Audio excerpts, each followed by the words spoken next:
حبايب قلبي، ازيكم؟ عاملين ايه؟ يا رب تكونوا كويسين وبخير ان شاء الله يا رب. النهارده بقى هنعمل مع بعض كده حاجه انا شفتها يعني في محل منظفات. فقلت اجربها معاكم ونشوف هتطلع ايه.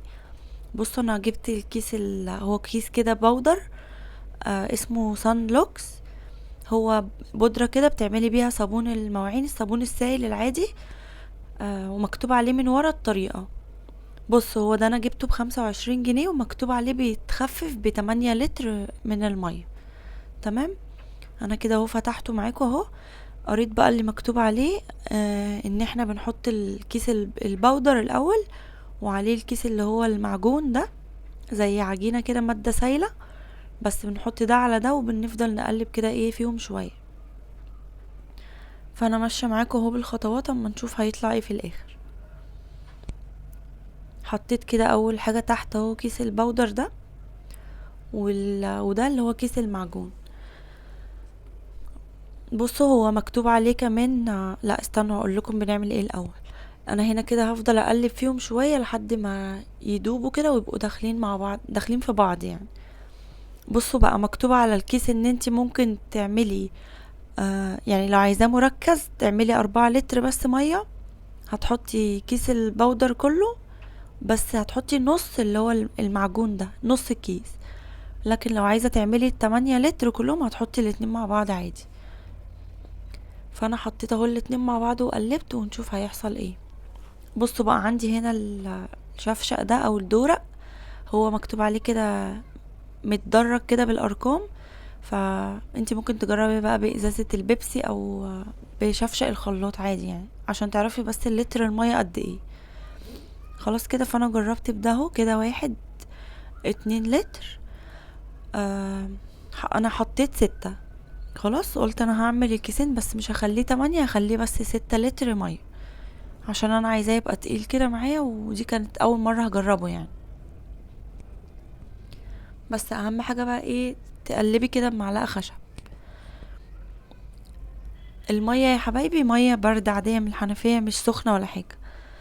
بصوا هنا كده هو بدأ وانا بحط المية يعمل، يطلع الرغوة بتاعته اهو. شايفين؟ قلبي بقى كتير شوية في الصابون عشان الحاجات دي كلها، البرسيل الجل والحاجات اللي هي بيعملوها يعني بتوع الصابون، بتبقى عايزة تقليب كتير. يعني كل شوية كده قلبي فيه. طبعا كل ما بتقلبي الحاجات دي بتتقل وبتبقى احسن يعني. هنا كان خفيف شوية ففضلت اقلب فيه كده شوية حلوين. وانا بقلب كانت ريحته بقى ريحة ليمون كده عمالة تطلع. بصوا شايفين؟ هو بدأ يتقل كده معايا، ويبقى شكله بقى صابون مش مية. مكتوب بقى على الكيس ان احنا بعد ما نقلب المية وكل الكلام ده كله على بعضه، بنسيبه ساعتين عشان المواد اللي فيه يعني تتنشط، ومواد التنظيف اللي فيه يعني تتجانس مع بعضها. بس فانا سيبته بقى ساعتين بعد ما دوبته كده، ودلوقتي جبت اهو ازايز. وبصوا شايفين تقيل ازاي؟ حلو بقى، وعايزه اقول لكم ريحته تحفه. كملوا الفيديو للاخر وهنجربه كده مع بعض. في الاخر هنجرب نغسل بيه حاجه كده، وهتشوفوا عامل رغوه قد ايه. ده كده عمل معايا 6 لتر. عمل تقريبا 4 ازايز وواحده صغيره.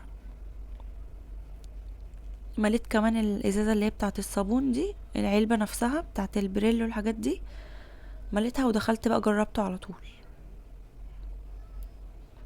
جربوا بقى يعني. هو بصوا توفير، الانواع الصابون دلوقتي غليت قوي، يعني اللي كان ب30 وكده بقى ب75 وب65. فاحنا عايزين نوفر بقى من اي حاجة في البيت. فجربوا الطريقة دي وان شاء الله تعجبكم. بصوا شايفين انا بحاول ارج اهو في الازازة، يعني ماشي كده في الازازة تقيل مش خفيف مية، لا حلو عجبني. انا هنا كده هو ما كانش عندي مواعين يعني الحمد لله في الحوض، هما طبق بس ومعلقتين كده والفنجان القهوة ده. فهو بصوا حطيت شوية صغيرين والباقي مية. شايفين بقى الرغوة قد ايه؟ وريحته جميلة، عجبني اوي بصراحة، وهبقى اجيب منه على طول.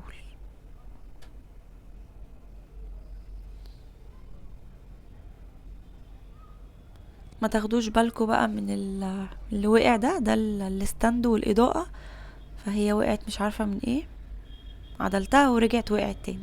اعملوا نفسكم بقى مش واخدين بالكم، ماشي؟ بس كده. ده كان الفيديو بتاعي النهاردة. جربوا الطريقة دي وان شاء الله يعجبكم. فيديو صغير اهو يا حبايب قلبي، ما تنسوش بقى الاشتراك عندي في القناة وتحطوا لايك للفيديو، واستنوا بقى الفيديوهات اللي جاية هتعجبكم قوي، هنعمل وصفات وحاجات زي دي كتير. يلا اشوفكم على خير، باي باي.